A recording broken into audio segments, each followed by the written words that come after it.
Welcome to Microsoft Excel with EJD.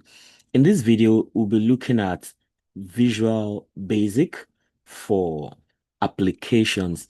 In the last two videos, we considered macros, and we discovered that each time we recorded a macro, um, it's actually a very easy way of implementing codes that are actually written in VBA. So when you execute a macro, you have the VBA component. So we can actually then go down to the VBA part to implement, to maybe try to correct things in the macro and all that. And that's exactly why we are looking at this first video. The next video also will look at some common examples of what you can do with VBA. So first, not by way of reminder, VBA is Visual Basic for applications, and it is a powerful programming language built into Microsoft Office applications, especially Excel. And it allows users to automate tasks, manipulate data, and customize functionality beyond what's possible with standard formulas or features. So it is a very powerful way of being in charge of, working with Excel. So a proper introduction to VBA begins with understanding its two essential components. So VBA has two essential components. We have the VBA Editor and the modules, and that is why this topic is about introduction to VBA Editor and modules. Okay, now the VBA editor is the dedicated environment where users write, edit, and debug their VBA code, and it can be accessed in Excel by pressing Alt F11. Okay, I mean, before you can talk about having VBA, right, you need to open an Excel sheet, and then you can click on Visual Basic here to get to where you find the actual environment. But before we do that, right, the precursor to this whole VBA thing are macros. And like we said, a macro is actually a group of instructions, a group of actions that are put together as one to automate repetitive tasks. Okay, so for instance, in this case now, we have a set of students, and we have their results in two tests and an exam, and then I have designed a macro to calculate their total. But of course, I mean, I can do it this way, right? Okay, let me even just go straight first. Let's run the macro. So I just come here and I come to the macros. Then I have a macro called total score. I had done that before now. I mean, if you don't understand how I got this, be sure to check the previous two videos on macro, that you get clarity on that. But since we've done that before, so I had to do that before now. So if I run this now, it automatically gives me these totals. All right. Then I can just, of course, go back and just delete all of this. I could also even come here, and sort this out, right? So I can actually sort this. So if I sort this, okay, I think I can highlight this whole thing. Then I think I have to go home and then sort, right? So I just come here, then I can sort A to Z. So automatically it sorts the names from Andy to Sayon. And then the macro can still work. Macro is under developer, if you remember. So I just come here and then I just run the macro again. It doesn't matter that I have reversed I've arranged the names in alphabetical order, so I still get my results. So even if I come here, right, for a different set of scores altogether, now I assigned a shortcut to that macro, and that is Control Shift. That's Control Shift P. So if I do Control Shift P, I also get the same results. So again, if I delete all this and then still come here and then just do the whole sorting thing again. So I just come and do sort A to Z, and then I just come and then press Control Shift P. Everything still works the way it should. All right. So having talked about this, our focus is not on macros per se, but macros are linked to VBAs, like we said. Now, from Excel, from this Excel sheet, the way to open your VBA editor is to use Alt F11. For some weird reason, I use a very powerful computer, but it has no Alt on it. It's a laplet, like all those two in one kind of stuff. So I know, of course, thankfully, in computing, right, there are many ways to do a single task for sure. So one way I can go is I just come here, I come to developer and I click on Visual Basic and it opens this environment. Now, this whole environment is looking very blank. So, but of course, this environment is the environment from Microsoft Visual Basic for applications. And since we're talking about the VBA editor and modules, right? So this is the first thing you see for a Visual Basic editor, that you could have come here with Alt F11 if you have Alt on your keyboard and just press F11. Now once you're inside, you'll find several critical elements. So in this VBA editor now you can find elements like Project Explorer. Now you can't see anything like Project Explorer right now, but the way to go is go to View, and then you see Project Explorer, click on it, and then it shows you the Project Explorer. So you can see it shows you the sheets we have. So we have a sheet 2, which is the macro sheet. If you come back here, all right, so we have sheet 1, macro sheet, and another subject. So now these ones are renamed. So it shows you the original sheet those things were.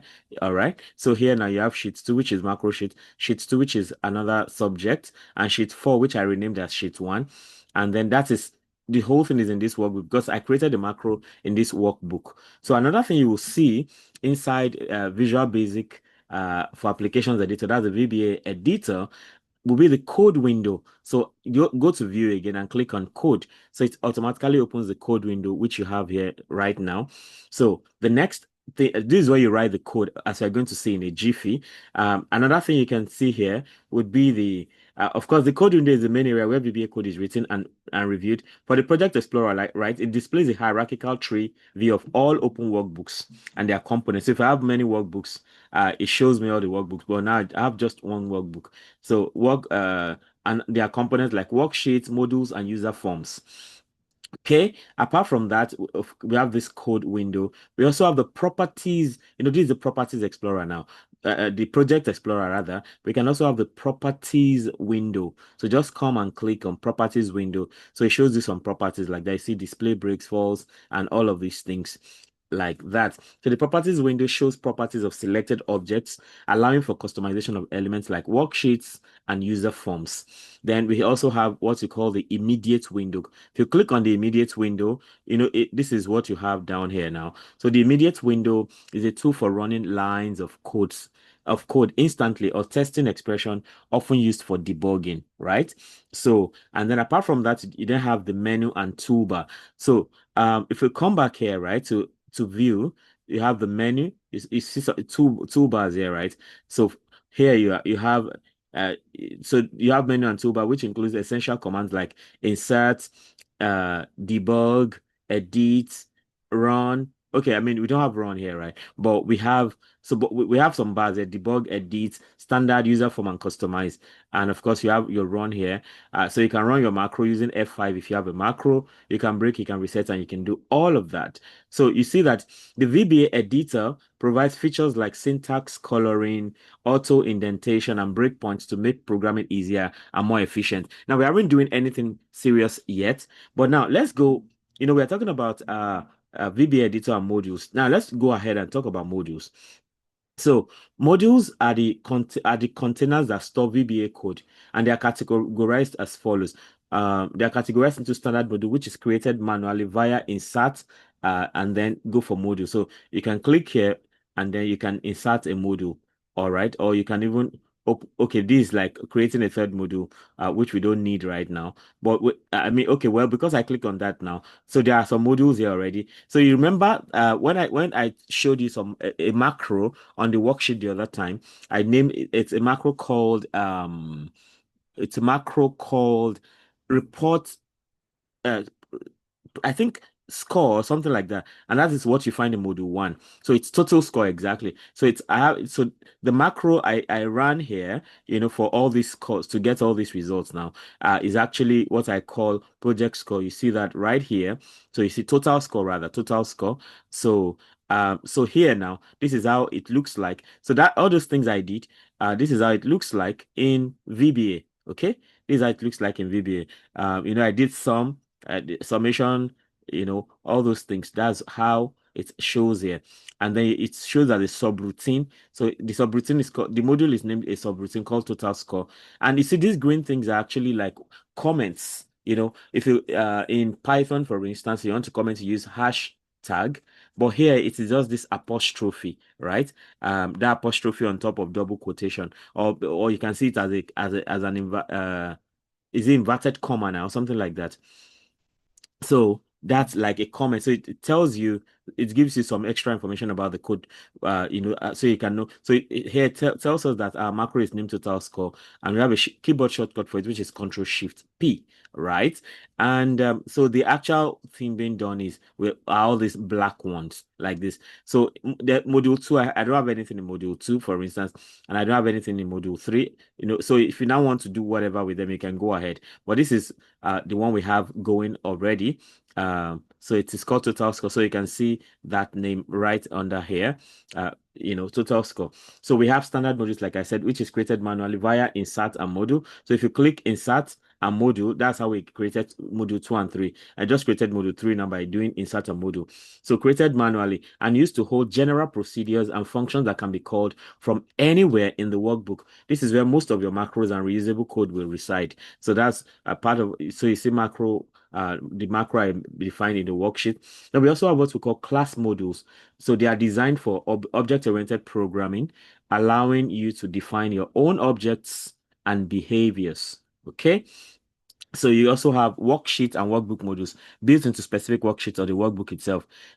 These are used for event-driven programming. For example, running a macro when a sheet is activated or a cell is changed, right? So, in essence, modules are essential for organizing your code efficiently by keeping related procedures together in separate modules.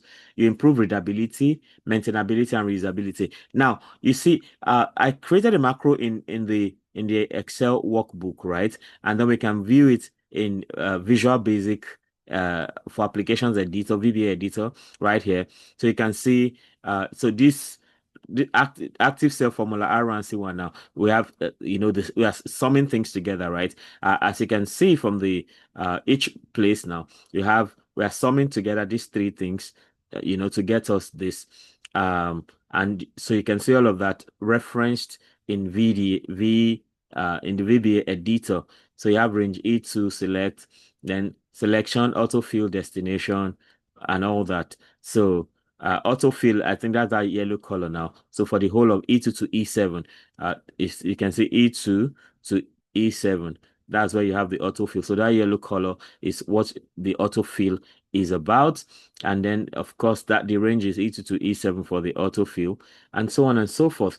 So, I mean, this video is just an introduction, right? In the next video, I'll be talking about some basic VBA examples and how they run. So in summary, right, learning Visual Basic for applications begins with familiarizing yourself with the VBA editor and understanding how to work with modules. So you have seen how we can create modules, and I could actually maybe, okay, for instance, what if I don't want instead of working with sum, and I want this sum to be average now. I could actually do that. So I just average all the scores, right? So now I have done that. Then I think I can save it. So now that has been saved. So if I come back here now and then try to run this again. So, okay, let me delete all this now. So if I try to run it, Control Shift P, okay, that's not, I didn't put the shift. So, I come here and I do Control Shift P. So you see, it's now giving average because I changed. So you can see, we can edit our VBA. So I changed it to average, and that's why we are seeing this. So if I bring it to the first sheet, like here, and I remove all of this now, okay, and I just of course I can also come here and run. That's another way to run. So you see it's giving us average all the way, right? So but let me go back, since our interest is in sum. So you could actually edit things from the VBA editor. So we have sum, okay, and don't forget to save. If you don't save, it retains the old memory. So I come back here now and I just remove all of, or let me even see if I can override this. I just come here and let's say Control Shift P, then it gives me back this. Okay, I don't even have to delete. I just need to overwrite. So I can just come here again. Okay, that's for the first one. For this other one, I can just come and say Control Shift P, and then we get all of that back. So that's what this is about. So you can actually edit your macro. So VBA gives you power to, to oh, okay. I think I should have expanded the view now. I think it's important. We can change the font size or so from the view definition position. Let me see. Okay, I mean, insert now, procedure, format, same size. I think this looks really tiny. I think it's important to have the window to have it very okay. There's a way I should be able to expand it. Let me see if I can. Okay. Let me see if I can just zoom. Oh, okay. I'm not able to do this. But I mean, this place can actually be made bigger so that it can be more visible. Um, view, position now, local windows, properties window, toolbars. Okay. Customize, maybe. Yeah, probably want list font names in their font. Okay, this is not where this goes. Okay, all right. Maybe in the next video we can talk about that. Let me see tools now. Okay, options. Okay. Yeah, let's go. I just this is looking pretty small, but of course, learning VBA begins with knowing VBA editor and modules. In the next video, we'll take some examples to drive this point home. So the video comes to an end here. Feel free to let me know how helpful this is for you. And if there's something you'd like me to try out, feel free to let me know also. Don't forget to subscribe if you haven't done that already. Subscribe to this channel, hit the notification bell so you can always get alerted each time a new video is released. You can also become a member of the channel. Just click on join, and then you can actually become a member at 3 different levels with different levels of benefits. And don't forget to like, to share, to comment so that more people can have access to the great content I have going on here. Till I come your way again, keep doing data right. Bye.